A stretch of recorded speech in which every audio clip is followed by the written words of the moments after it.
The fluorescent lights hummed above her hospital bed as Sarah Chen tried to lift her hand to touch her newborn daughter's face. Her fingers wouldn't respond. She looked down, and the world collapsed into a scream that never left her throat. Where her hands should have been, there were only bandaged stumps. Her legs, gone. All of them. Gone. The morphine kept her thoughts sluggish, but one image burned through the fog. Her husband David standing in the corner of the room 3 hours earlier, his face twisted in what she thought was concern. But now, replaying it in her shattered mind, she saw something else in his expression. Something that looked almost like satisfaction. The nurse had whispered to the doctor. The doctor had whispered to security. And somewhere in the hospital's basement, a CCTV recording was waiting to reveal a truth so monstrous that even the veteran detectives who would later watch it would need trauma counseling. Sarah Chen was born on April 3, 1992, in Portland, Oregon, to immigrant parents who had sacrificed everything for the American dream. Her father worked 3 jobs. Her mother cleaned houses until her hands bled. Sarah learned early that love meant endurance, that family meant loyalty beyond reason, and that you never, ever gave up on the people you loved. She carried these lessons like stones in her heart, solid, heavy, unshakable. David Morrison entered her life like a summer storm on June 14, 2015, at a hospital fundraiser where she worked as a pediatric nurse. Born February 22, 1989, in Seattle, Washington, David was a pharmaceutical sales representative with a smile that could melt glaciers and ambition that burned cold and bright. He was charming in the way that people who study charm can be: calculated spontaneity, rehearsed vulnerability, strategic generosity. But Sarah, exhausted from 12-hour shifts and a string of failed relationships, mistook his intensity for passion. They married on October 12, 2018, in a small ceremony that Sarah's parents attended with quiet reservation. Her mother had pulled her aside that morning, gripping her hands with unexpected force.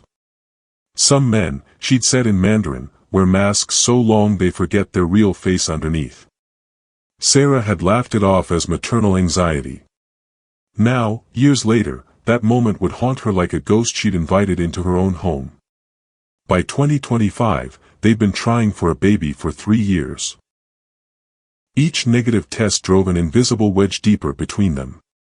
David grew distant, staying late at work, his phone screen always angled away from her.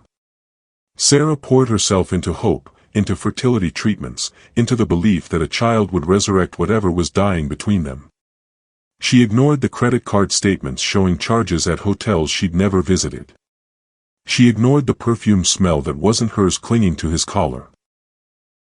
She ignored the way he flinched when she touched him, as if her love had become something toxic.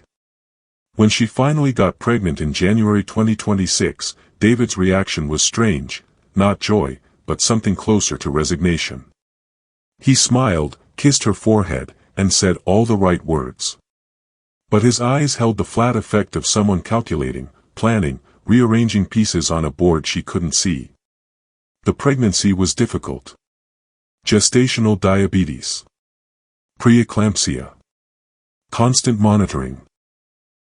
Sarah was put on bed rest at 32 weeks, and David transformed into the picture of devotion, bringing her meals, reading to her belly, holding her hand through contractions when labor finally came at 37 weeks on a cold Tuesday morning, March 18, 2026. Their daughter, Emma, was born at 3:47 a.m., 6 pounds, 2 ounces, with Sarah's dark hair and what the nurses said were David's eyes. Sarah held her for 17 minutes before the exhaustion pulled her under. David took Emma to the nursery. The nurses noted later that he'd lingered there, staring at the baby with an expression they couldn't quite name. To understand how a man could smile while his wife lost her limbs, you need to understand the architecture of his delusions. David Morrison's childhood was a masterclass in conditional love. His father, a corporate attorney named Richard Morrison, measured worth in achievements and viewed empathy as weakness.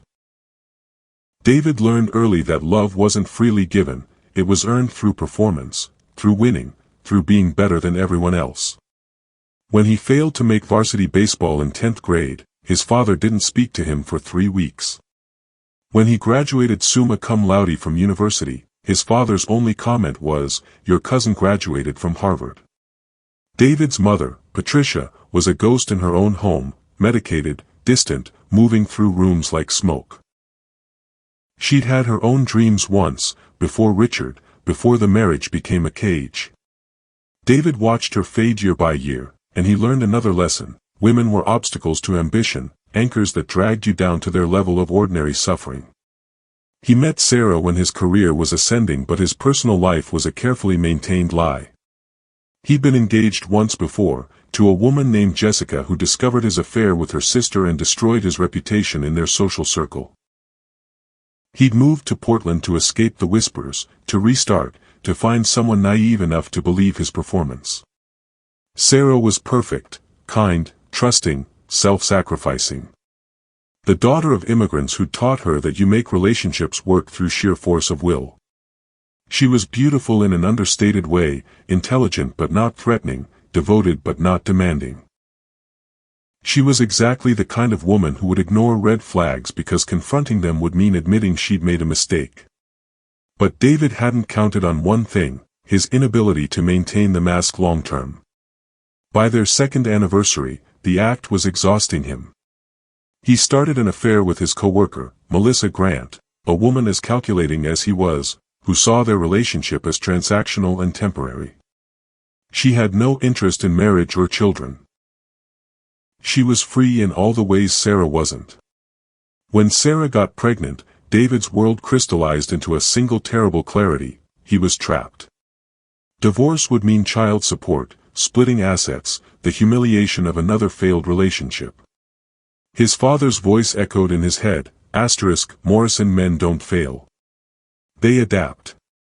The idea came to him slowly, then all at once. He began researching online, using private browsing, library computers, covering his digital tracks. He learned about sepsis, about hospital-acquired infections, about the cascade of events that could follow childbirth. He learned about the legal protections around medical malpractice, about how hospitals often settled quickly to avoid publicity. And he learned about life insurance policies. The one he'd taken out on Sarah 2 years earlier, during a financial planning session she barely remembered, had a double indemnity clause for accidental death. $2 million. Enough to start over. Enough to be free. But death was risky, too many questions, too much scrutiny. Severe disability, though. Disability that would require constant care, that would break her spirit, that would make her dependent on him while he slowly withdrew, eventually leaving her in a nursing home while he played the martyred husband who'd tried his best, before moving on. That was perfect. He just needed the right opportunity. And childbirth, with its inherent risks and complications, offered exactly that. The signs were there, but Sarah was too tired to see them. 3 weeks before Emma's birth, David insisted on switching hospitals. He claimed their original choice had poor ratings, showed her cherry-picked negative reviews, applied pressure with the kind of loving concern that made resistance feel selfish. The new hospital, St. Catherine's Medical Center, was smaller, understaffed, with a reputation for cutting corners to manage costs. 2 weeks before labor, Sarah noticed David had become obsessive about her medical files. He'd photograph her prescriptions, ask detailed questions about her 4 medications, take notes during doctor's appointments with the focus of someone studying for an exam. When she asked why, he said he wanted to be informed, to be helpful. "I'm going to be a father," he told her. "I need to understand everything." 1 week before Emma arrived, Sarah woke at 2 a.m. to find David's side of the bed empty. She found him in his office, the blue light of his laptop casting shadows across his face. When he noticed her, he closed the screen so quickly she heard the snap of it. "Just work," he said. "Go back to sleep." But she'd glimpsed the search bar, "How long does sepsis take to cause tissue death?" She asked him about it the next morning. He laughed it off. a co-worker's wife had gotten sick, he was just reading up to be supportive. The explanation was reasonable. Sarah accepted it because the alternative was unthinkable. The day she went into labor, David was strangely calm. While Sarah gripped the door frame, breathing through contractions, David was on his phone, texting someone. She saw him smile before he noticed her watching and rearranged his face into concern. "Just telling work I'll be out," he said. But the text had started with a heart emoji. At the hospital, David was everywhere.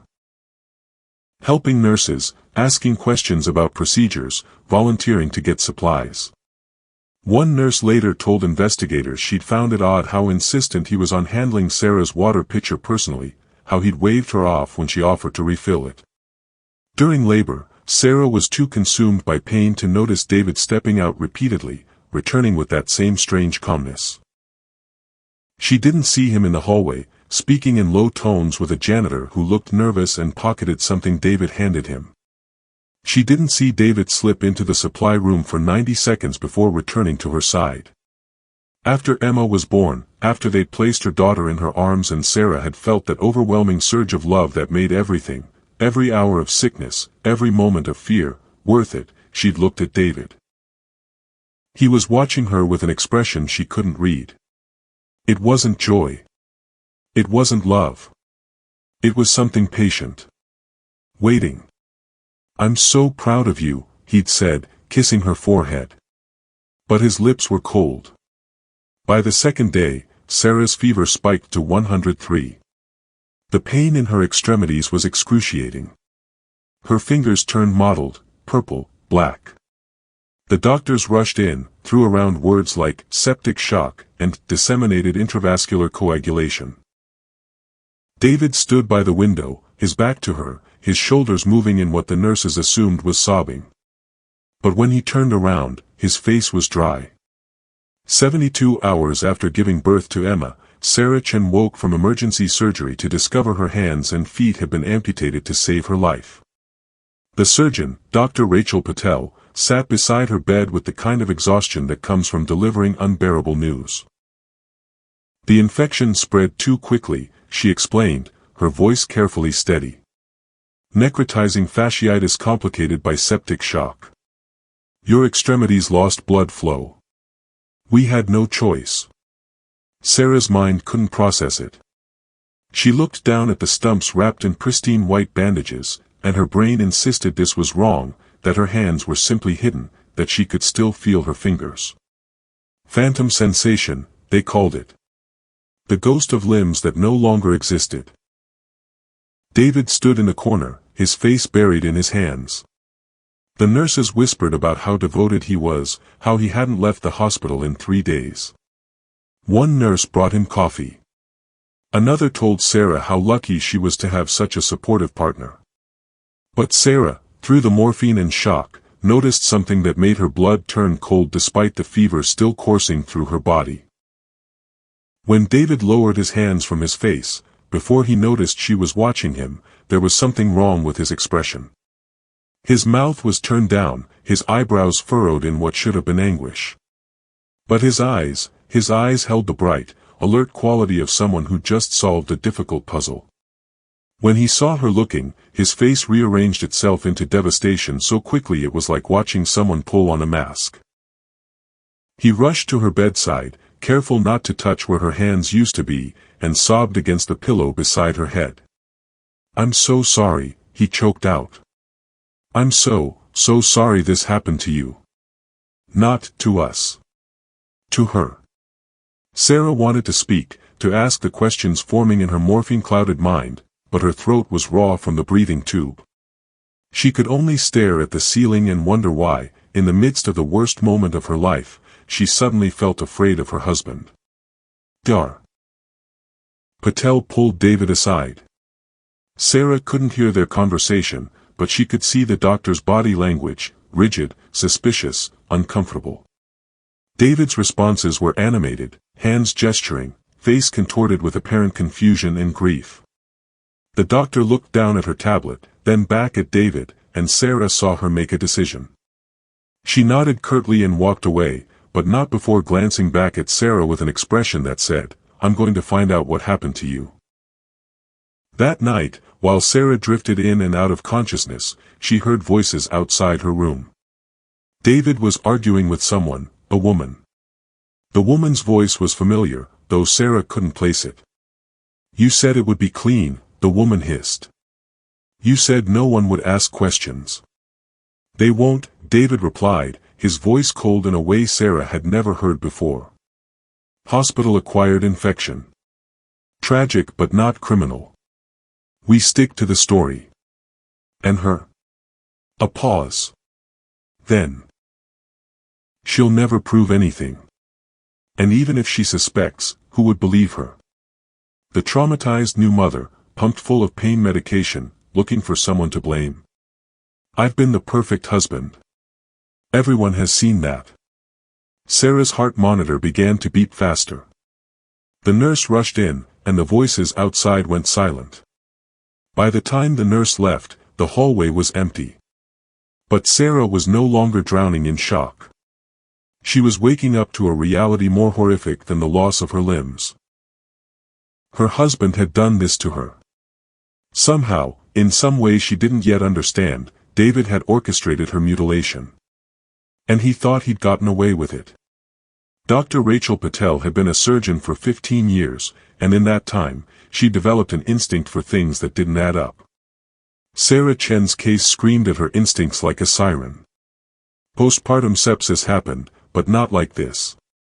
Not this aggressively, not with this specific pattern of tissue necrosis. And then there was the husband, too calm, too collected, asking all the right questions but with the effect of someone playing a role. When she'd asked him about Sarah's medical history, he'd rattled off information with the precision of someone who'd memorized a script. Dr. Patel requested Sarah's complete medical file and started digging. Sarah's pregnancy had been complicated but managed. Her immune system was functioning normally. There was no reason she should have developed necrotizing fasciitis within 48 hours of delivery unless she'd been exposed to an unusually aggressive pathogen. She ordered the lab to run a full culture and genetic analysis of the bacteria found in Sarah's system. The results made her stomach drop, Streptococcus pyogenes, but not a naturally occurring strain. This was a concentrated culture of a type most commonly found in research laboratories or deliberately cultivated bacterial samples. Dr. Patel called hospital security. "I need to see all the CCTV footage from the maternity ward for the 72 hours following Sarah Chen's delivery." The security chief, a retired police officer named Marcus Rodriguez, pulled up the files. They watched together, fast-forwarding through hours of routine hospital activity. And then Marcus paused the tape. "There," he said, pointing at the screen. 3:17 a.m., second night. "That's the husband."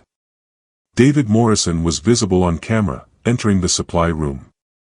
He glanced around, the body language of someone checking if they were being watched, then slipped inside. He emerged 90 seconds later, his hands empty, and returned to Sarah's room. "What's in that supply room?" Dr. Patel asked. "Sterile equipment, for supplies, wound care materials," Marcus replied. He pulled up the inventory logs. "Nothing's marked missing. Can you rewind? Show me the 2 hours before that." They watched as David made multiple trips from Sarah's room, to the cafeteria, to the bathroom, to the waiting area. But one trip stood out. He met a man in scrubs in a blind spot of the hallway cameras, a corner where only their backs were visible. They spoke for less than 30 seconds. David handed the man something, an envelope, perhaps, and the man pocketed it before walking away. "Who is that?" "Dar." Patel demanded. Marcus zoomed in on the man's ID badge as he turned slightly. "Gregory Hanks. He's a janitor. Been with us for 6 months." They found Gregory Hanks on his shift that night and brought him into a private room. The moment Marcus Rodriguez closed the door, Gregory started sweating. "I didn't know," he stammered before they could even ask a question. "I swear to God, I didn't know what he was going to do with it. With what? Dr. Patel asked, her voice ice. Gregory pulled at his collar. The guy, the husband, he approached me 2 weeks before the wife gave birth. Said he was planning a surprise, something romantic, needed to access the maternity ward supply room to hide something for her. Offered me $500 to leave it unlocked for 10 minutes. I don't know what I thought. I needed the money. My kids got medical bills. What did he do in the supply room? I don't know. I walked away like he told me to. But later, I heard about what happened to that woman, and his voice broke. I'm not a bad person. I made a mistake. Marcus called the police. Within an hour, Detective Linda Moreno from the Criminal Investigations Division arrived with 2 officers and a warrant to search David Morrison's home. What they found was damning. In David's locked office, in a file cabinet Sarah had never been given a key to, they discovered a laptop with searches dating back 6 months. Inducing sepsis without. Sarah Chen lay in her hospital bed, staring at the stumps that used to be her hands, and felt something inside her die and simultaneously be reborn. The first death was the woman who believed in unconditional love, who thought loyalty and sacrifice were the highest virtues, who trusted that people fundamentally meant well even when their actions hurt. That woman had been beautiful in her faith, but she'd been weak in her blindness. What was born in her place was harder. Colder. Built from the Stoic principles her father had tried to teach her years ago, before she dismissed them as too harsh for the person she wanted to be. Control what you can control. The Stoics called it the dichotomy of control. She couldn't control that David had mutilated her. She couldn't control that her hands and feet were gone. She couldn't control that her daughter would grow up with a mother who couldn't pick her up, couldn't hold her properly, couldn't do the thousands of small physical acts that defined motherhood. But she could control her response. Her mind. Her will. Accept what is. She was disabled now, permanently, devastatingly. No amount of grief or rage would bring her limbs back. The first week, she screamed. She'd sobbed. She'd begged doctors to tell her there'd been a mistake, that regeneration was possible, that this wasn't her new reality. But Marcus Aurelius had written, you have power over your mind, not outside events. Realize this, and you will find strength. Sarah stopped begging for a different reality and began accepting this one. When the physical therapist came to discuss prosthetics, Sarah listened with the focus of someone learning a new language. When the psychiatrist offered trauma counseling, Sarah attended every session, not to wallow in victimhood but to understand the psychological mechanics of recovery. When Detective Moreno visited her room and told her what they'd found, the laptop, the journal, the entire monstrous architecture of David's betrayal, Sarah didn't cry. She looked at the detective with eyes that had gone from soft to sharp and asked one question. What do you need from me to make sure he never hurts anyone again? Duty. Justice. The Stoics believed in them above all else. Not revenge. Revenge was petty, emotional, self-destructive. But justice? Justice was cosmic order being restored. Sarah spent the next 3 weeks cooperating with investigators, giving testimony, providing details about David's behavior that she'd overlooked or excused. She was methodical, precise, unemotional in her recollections. The prosecutors called her the best witness they'd ever worked with. At night, alone, Sarah held her daughter, awkwardly, with her forearms, learning new ways to provide comfort and safety. Emma didn't know that anything was wrong. To her, this was just how her mother was. Sarah found profound peace in that. Her daughter wouldn't remember her with hands. Emma would grow up knowing that strength had nothing to do with physical wholeness. Sarah's mother visited and wept. I should have said more, she cried. I should have stopped the wedding. You couldn't have known, Sarah replied, her voice gentle but firm. And if you tried to stop me, I wouldn't have listened.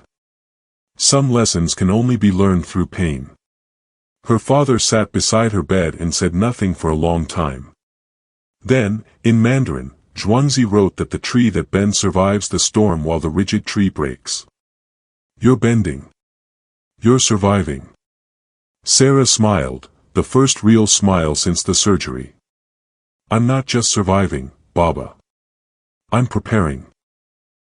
David Morrison was arrested on April 10, 2026, 23 days after Sarah's amputations. The media coverage was instantaneous and brutal. His bail was set at $2 million, poetically, the exact amount of the insurance payout he'd been pursuing. His father, Richard, refused to pay it. I have no son, he told reporters, and disappeared from public life. David sat in county jail, and for the first time in his life, the mask wouldn't work. Inmates didn't care about his charm. Guards weren't impressed by his education. His cellmate, a man serving time for armed robbery, took one look at David's booking paperwork and said, "Man who hurts his wife and baby mama? You're gonna have a rough time here." David was placed in protective custody after the third beating. Meanwhile, the prosecution built their case with the methodical precision of surgeons. They had the CCTV footage, the laptop, the journal, Gregory Hanks's testimony, the bacterial analysis, the financial records showing motive. Expert witnesses who could explain exactly how David had contaminated Sarah's foreline with cultured bacteria during his 3:17 a.m. visit to the supply room. But they had something even more powerful, Sarah herself. The prosecutor, a woman named Jennifer Solis who'd spent 20 years putting away violent offenders, visited Sarah 2 weeks before trial. "I need to prepare you," she said. David's defense attorney is going to try to paint him as a devoted husband who's being wrongly accused by a traumatized woman looking for someone to blame. He'll say your memory is compromised by medication. He'll say the evidence is circumstantial. He'll try to make the jury feel sympathy for him. Sarah looked at Jennifer with those hard, bright eyes. "Let him try. It's going to be brutal for you. You'll have to sit there while his attorney questions your judgment, your mental state, your marriage. You'll have to listen while David potentially testifies and lies about loving you." "I know. Why do this?" Jennifer asked softly. "You could give a deposition and not attend the trial. No one would blame you." Sarah looked down at Emma, sleeping in the specialized crib the hospital had provided. "Because my daughter needs to grow up in a world where men who do this face consequences. Because other women need to know that even when you're at your most vulnerable, justice is possible. And because David needs to see that he didn't break me. He took my hands and feet. But he couldn't touch who I actually am." Jennifer Solis nodded, her throat tight. "Then let's make sure he pays for every second of what he did to you." The trial was set for June 15, 2026. In the 2 months leading up to it, Sarah trained. She learned to use prosthetic hands with enough dexterity to hold a pen, to gesture, to point. She worked with a speech coach to ensure her testimony would be clear, powerful, unshakable. She studied law, reading transcripts of similar cases, understanding the strategies the defense would employ. The night before trial, Sarah's mother helped her dress in a blue suit that Sarah had specifically chosen, professional, strong, the color of truth and loyalty. Her mother adjusted the collar, then touched Sarah's face with infinite tenderness. "Are you ready?" Sarah looked at herself in the mirror. Her face had changed. The soft roundness of youth was gone, replaced by angles and sharp clarity. She looked like someone who'd walked through fire and come out forged in steel. "I am." The courtroom was packed. Media cameras clustered outside since they weren't allowed inside. Spectators filled every seat. This case had captured the nation's attention. A horror story of betrayal so profound it seemed fictional. David Morrison entered in a suit his public defender had chosen to make him look sympathetic, gray, subdued, paired with a tie that was slightly loose as if he'd been too distraught to dress properly. His face was thinner from his time in jail, his eyes carrying the hunted look of someone whose world had collapsed. When Sarah was wheeled into the courtroom in her wheelchair, the atmosphere shifted. The gallery went silent. Jurors leaned forward. Even the judge, a stern woman named Patricia Rhodes who presided over countless criminal cases, had to steady herself. Sarah sat straight, her prosthetic hands resting visibly on the arms of her wheelchair. She'd insisted on that, no hiding, no shame. Let them see what had been done to her. David looked at her for the first time since his arrest, and his face crumpled. Tears streamed down his cheeks. Sarah, he mouthed silently, and the performance was so convincing that several jurors shifted uncomfortably, their sympathy palpable. But Sarah didn't look away. She held his gaze with the steady, unflinching attention of someone who'd seen the monster beneath the mask and refused to be afraid of it anymore. The trial lasted 3 weeks. The prosecution presented their evidence methodically. The CCTV footage showing David's suspicious behavior, the laptop searches, the bacterial analysis, the journal entries. Gregory Hanks testified, his voice shaking, about accepting the bribe. Melissa Grant, granted immunity in exchange for testimony, described David's plans to leave Sarah once the situation was resolved. David's defense attorney, a man named Thomas Brennan, tried to create reasonable doubt. He suggested that hospital-acquired infections were common. That the bacterial culture purchases could have been for legitimate research. That the journal was creative writing, dark thoughts David had never intended to act on. That Sarah's testimony was the product of trauma and medication-induced confusion. Isn't it possible, Brennan asked the jury in his opening statement, that a devoted husband is being crucified because a tragedy needs a villain? But then Sarah took the stand. Jennifer Solis walked her through her testimony with surgical precision. Sarah's voice was steady as she described her marriage, the subtle warning signs she'd dismissed, the strange behavior before and after Emma's birth. She spoke without melodrama, without accusation beyond the facts, presenting her experience with the clarity of someone who processed every moment of pain and emerged with truth as her only weapon. When it was Thomas Brennan's turn to cross-examine, he approached with the aggressive sympathy of someone trying to appear compassionate while undermining her credibility. "Mrs. Morrison," he began, and Sarah immediately interrupted. "Ms. Chen. I've legally reverted to my birth name." A ripple went through the courtroom. Brennan adjusted his notes, flustered. "Ms. Chen. You were on significant pain medication during the days following your surgery, correct?" "Yes." "And pain medication can affect memory, perception, judgment?" "It can. But my memory of the events I've testified to is clear. I've reviewed the CCTV footage. I've read the evidence. My experience aligns with the facts. But you admit your marriage was under strain. You mentioned fertility struggles. Isn't it possible you've misinterpreted your husband's stress about your health as something more sinister?" Sarah looked at Brennan, then slowly turned to look directly at the jury. "My husband purchased bacterial cultures. He researched methods of inducing sepsis. He wrote in his own handwriting that he wanted to be free of me. He contaminated my 4-line while I was helpless and recovering from giving birth to our daughter. These aren't interpretations. These are facts." She turned back to Brennan. "I loved my husband. I trusted him absolutely. I ignored warning signs because I believed in the sanctity of our vows. That trust nearly killed me. It cost me my hands and feet. But it also taught me something invaluable: the truth doesn't care about our feelings. Evidence doesn't bend to accommodate denial." The courtroom was silent. Brennan tried again. "You're emotional. Traumatized. Isn't it possible?"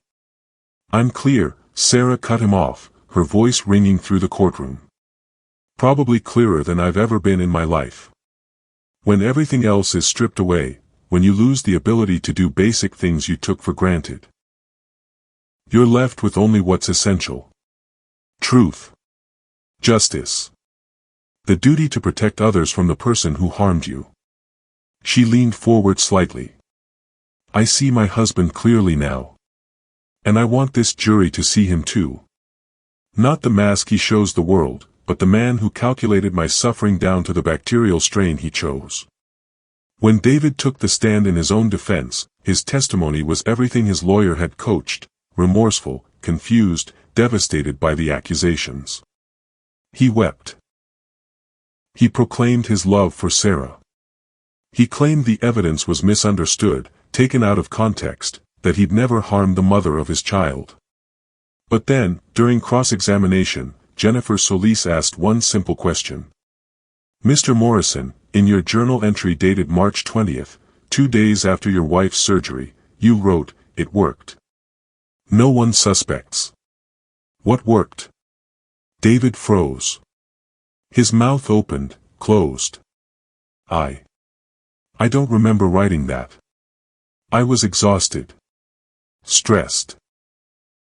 You don't remember writing 11 pages of detailed notes about hospital protocols, infection timelines, and insurance procedures?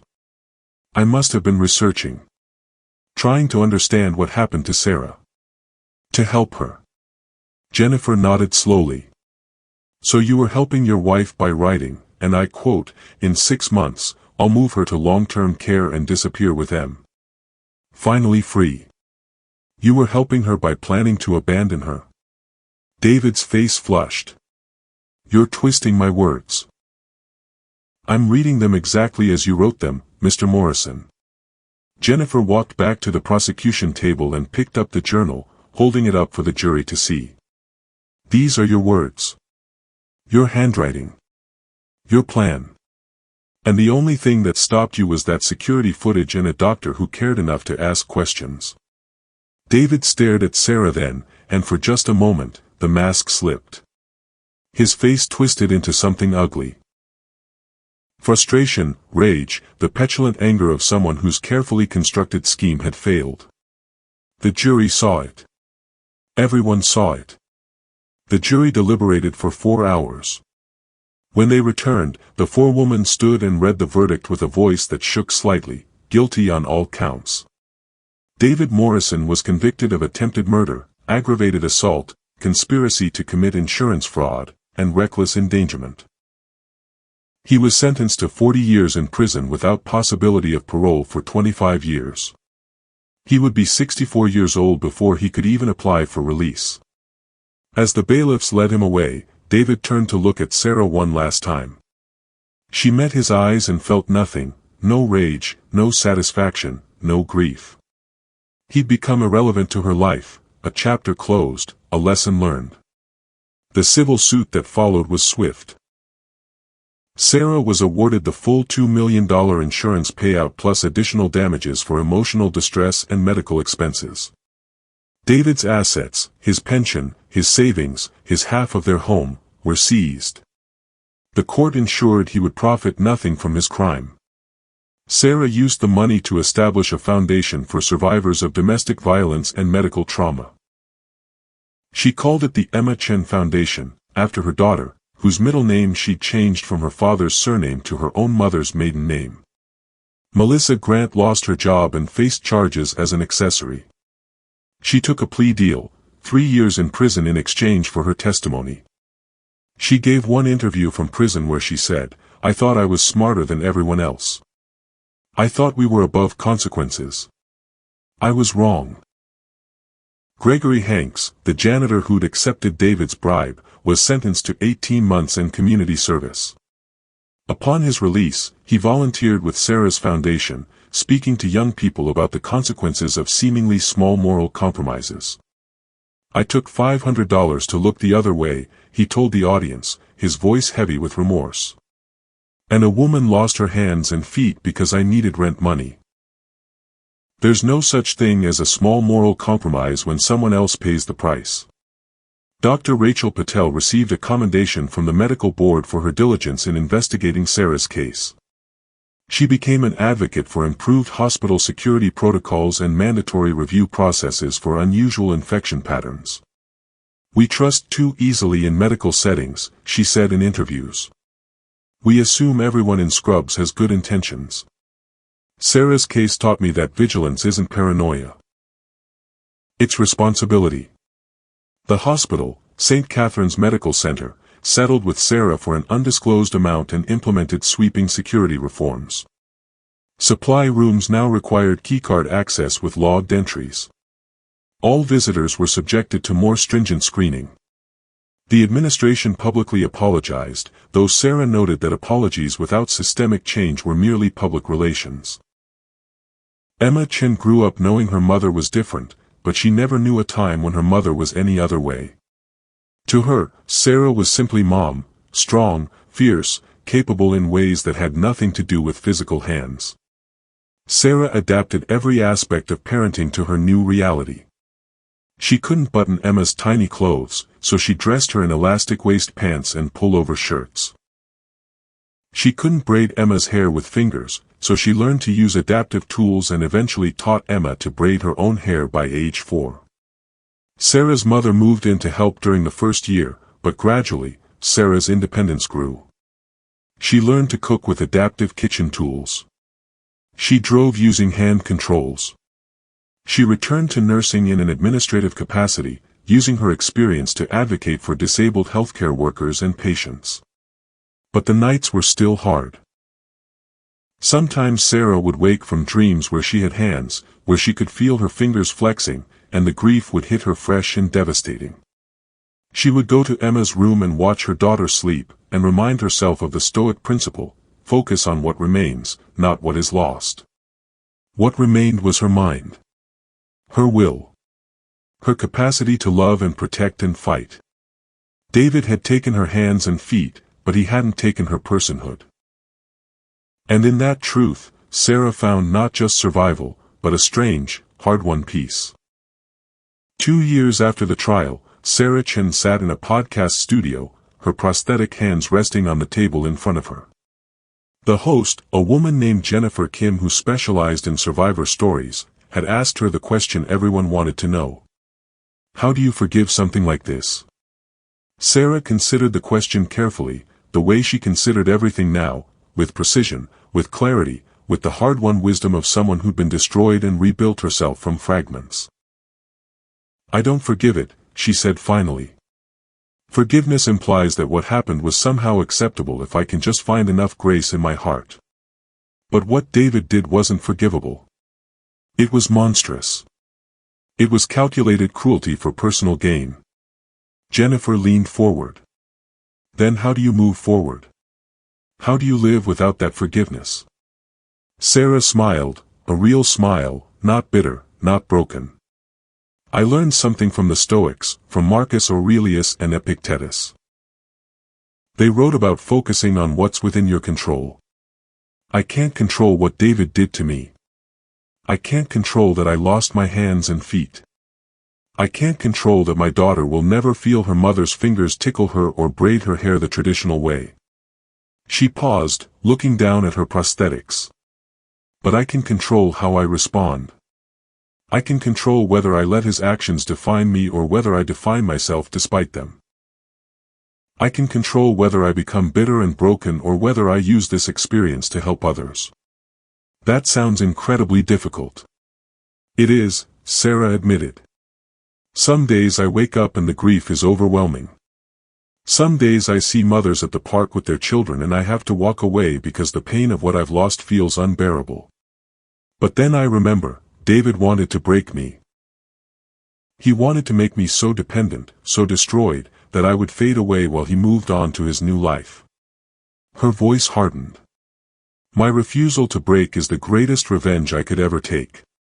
Not because I'm trying to hurt him, he's in prison, he's already facing consequences. But because every day I choose strength over despair, I'm proving that he failed. He took my limbs but he couldn't touch my soul. Jennifer's eyes were wet. What would you say to other women who are in relationships where they're ignoring red flags? Where they're making excuses for behavior that troubles them? Sarah looked directly into the camera, knowing this moment would reach thousands of women who needed to hear it. Trust your instincts, she said firmly. Your body knows when something is wrong before your mind accepts it. That knot in your stomach, that tension in your shoulders, that voice whispering that something's off, listen to it. I ignored so many signs because I'd been taught that love means loyalty, that commitment means overlooking flaws, that marriage means working through anything. She shook her head. But love shouldn't cost you your safety. Loyalty shouldn't mean tolerating betrayal. Commitment doesn't mean staying with someone who's actively harming you. And some things can't and shouldn't be worked through, they should be walked away from. What about your daughter? Jennifer asked softly. What will you tell Emma about her father? Sarah's expression softened. I'll tell her the truth, in age-appropriate ways as she grows.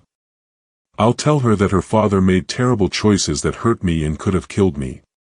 But I'll also tell her that she is not defined by his choices. She is not responsible for his actions.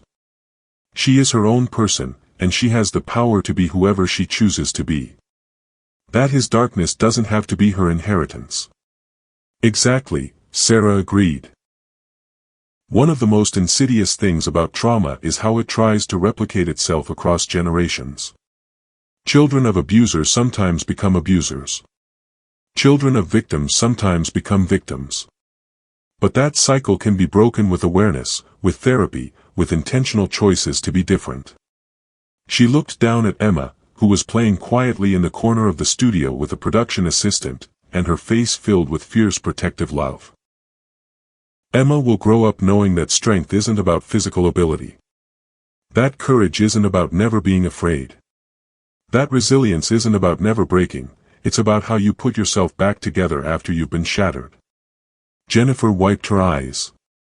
You've created something beautiful from something horrific. Sarah shook her head gently. I wouldn't say beautiful. What happened to me was ugly, and it left scars that will never fully heal. But I've created something meaningful. The foundation has helped over 300 survivors of domestic violence and medical trauma. We've funded prosthetics for people who couldn't afford them. We've lobbied for better hospital security protocols that have been adopted in 17 states. She paused, her voice dropping to something quieter but no less intense. David took 2 years of my life, the year planning his crime, and the year recovering from it. But I've taken those 2 years and transformed them into something that will outlast both of us. Long after he dies in prison, and long after I'm gone, the systems we've changed and the people we've helped will continue. That's not beauty, Sarah concluded. That's justice. And it's the only kind of victory that matters. The interview ended, but Sarah's words rippled outward. The podcast episode was downloaded over 2 million times in the first week. Women started coming forward with their own stories of ignored instincts and dismissed concerns. 3 separate criminal cases were opened based on information that surfaced after women heard Sarah's story and recognized similar patterns in their own relationships. Sarah received thousands of messages. Some were from survivors thanking her for giving voice to their experiences. Some were from people who'd been in David's position, who'd considered violence against partners and were now seeking help before they acted. Some were from medical professionals implementing new safety protocols inspired by her case. And some were from Emma's future self, letters Sarah wrote to her daughter, to be opened on significant birthdays, explaining in greater depth the lessons Sarah had learned through suffering. In one letter, sealed for Emma's 18th birthday, Sarah wrote, "My darling daughter, by the time you read this, you'll be an adult, capable of understanding the full horror of what your father did.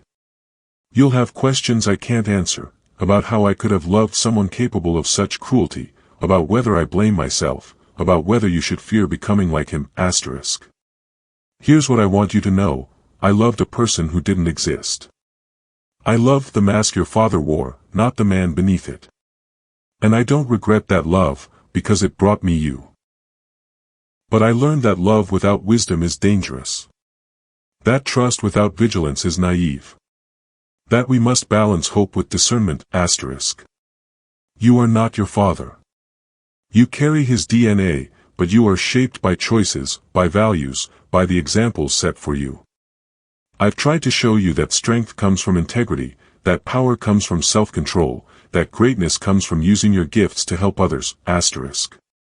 Your father took my hands and feet, but he gave me something unexpected, clarity. When everything else was stripped away, I discovered who I actually was beneath all the roles and expectations. I found my core. My unbreakable center. Asterisk. That's my gift to you, the knowledge that no matter what life takes from you, no one can touch who you fundamentally are unless you allow it.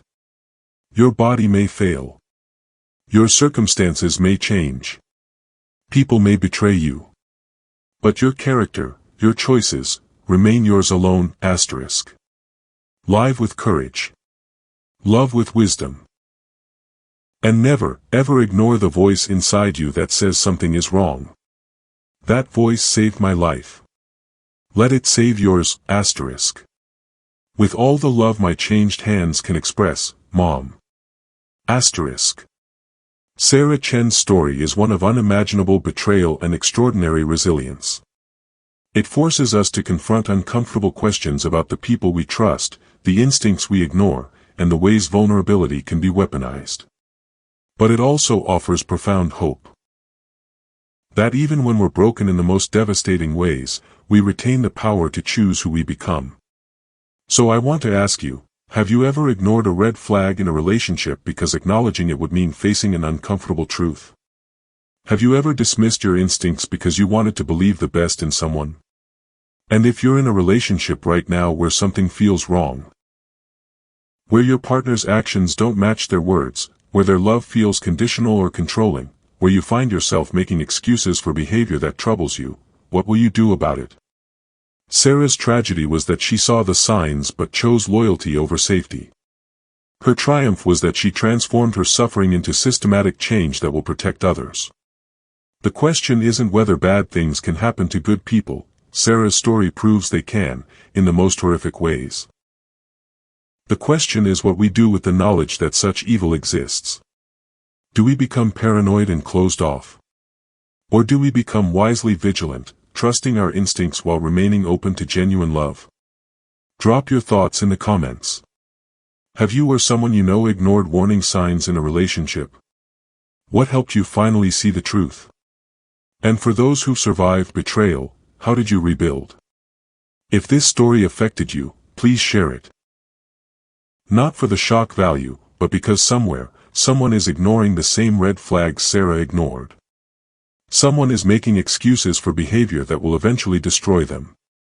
And maybe, just maybe, Sarah's story will be the thing that makes them pause, reassess, and choose safety over false loyalty. Subscribe for more stories of survival, justice, and the extraordinary resilience of the human spirit. And remember, your instincts exist for a reason. Listen to them. Because Sarah's hands and feet can't grow back. But her story can prevent the next tragedy. That's the power of truth told bravely, of survival transformed into advocacy, of suffering that refuses to be meaningless.